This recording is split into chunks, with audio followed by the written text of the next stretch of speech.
Decency শিখতে হবে নাকি চিন্তার মানসিকতার পরিবর্তন আনতে হবে? আমি একটু শরীফুজ্জামান শরীফ আপনার কাছ থেকে শুনতে চাই। ধন্যবাদ। এই জায়গাটায় ব্যক্তিগত আচরণও অনেক ইম্পর্টেন্ট। সে তার পরিবার থেকে কি শিক্ষাটা গ্রহণ করছে, তার সহকর্মীদের সম্পর্কে তার পরিবার কি শেখাচ্ছে তাকে।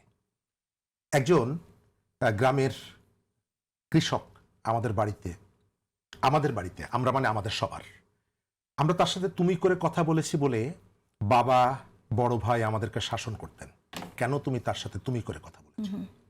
এটা স্কুল থেকে শিখতে হয় না, দল থেকেও শিখতে হয় না।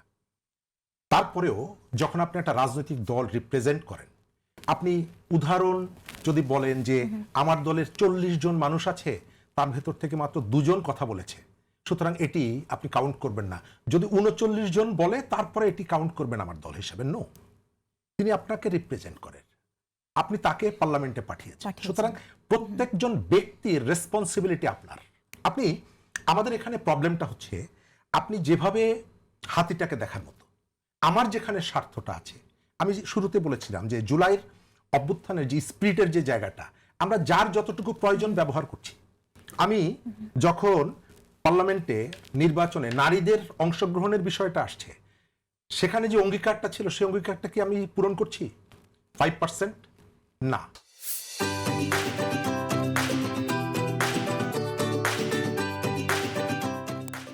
তখন কিন্তু আমাকে জুলাইয়ের অঙ্গীকার, জুলাইয়ের যে চেতনা, এটিকে আমাকে কিন্তু স্পর্শ করছে না, কারণ ওর সাথে আমার একটা স্বার্থ জড়িত আছে। আমি এখানে বাইরে থেকে বলছি, সালাউদ্দিন আহমেদ কেন বারবার দাঁড়িয়ে কথা বলবেন? সালাউদ্দিন আহমেদ বিএনপির, তিনি এই প্রসিডিউরের সঙ্গে যুক্ত ছিলেন জুলাই ডিক্লারেশনের ক্ষেত্রে। আচ্ছা, জামাতের তো এমপিরা আছেন, শিশির মনির কেন বাইরে থেকে চিঠি পাঠাবেন প্রধানমন্ত্রীর কাছে? জামাতের এমপিরা আছেন, শিশির মনির কেন পাঠাবেন? কারণ তিনি এই প্রসেসের সঙ্গে যুক্ত ছিলেন। শুধু যদি যুক্ত নাও থাকেন, তারপরেও শিশির মনিরের অধিকার আছে একজন সিটিজেন হিসাবে যে কোনো বিষয়ে তার ওপিনিয়নটা দেওয়া। সুতরাং আমি আমার জায়গা থেকে সালাউদ্দিন আহমেদ পার্লামেন্টে কি বলবেন না বলবেন, এটি একান্ত বিএনপির ব্যাপার, এটা আমার ব্যাপার না।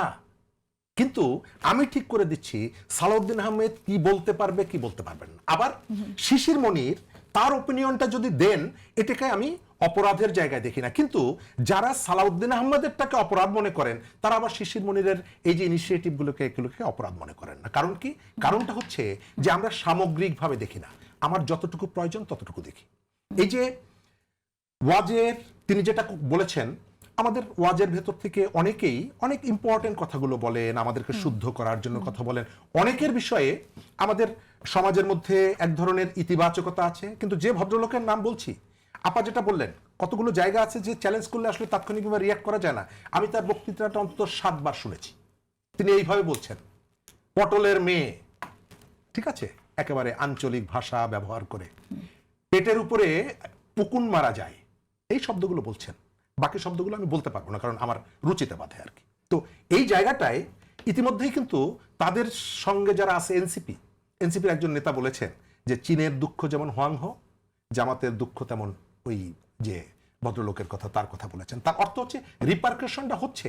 এবং আপনি যতই বলেন না কেন যে এইটার দায় আমরা নিব না, যখন পুরন ঢাকায় পাথর মেরে একজন লোককে মেরে ফেলা হলো, আপনি তাৎক্ষণিকভাবে ঢাকা বিশ্ববিদ্যালয়ের হলে হলে মিছিলের কথা মনে পড়ে? 1, 2, 3, 4 তারেক জিয়াকে ধরে, এইটার জন্য তারেক জিয়া দায়ী। মারা গেল মিটফোর্ডে, আপনি তাৎক্ষণিকভাবে লন্ডনে থাকা তারেক জিয়াকে দায়ী করলেন। কিন্তু কুষ্টিয়াতে ওয়াজের মধ্যে বলছে একজন এমপি তার সহকর্মী সম্পর্কে আপনি বলছেন যে এটি তার পার্সোনাল বিষয়। জাহাঙ্গীরনগর বিশ্ববিদ্যালয়ের একজন ছাত্রনেতা বলছে যে উদিচি, ছায়ানট এগুলোকে উড়িয়ে দিতে হবে, আপনি বলছেন এর দায় আমরা নিব না। তাহলে মিটফোর্ডের দায়টা কেন আপনি চাপাচ্ছেন বিএনপির উপরে? কারণ আপনি পলিটিক্যালি এটাকে ব্যবহার করলে আপনার জন্য সুবিধা হয়। অর্থাৎ আপনার যেখানে সুবিধা হচ্ছে সেটিকে আপনি নিচ্ছেন, যেটাকে অসুবিধা হচ্ছে সেটিকে আপনি বলছেন যে এটি আমার দায়িত্ব না, এটা দলের দায়িত্ব।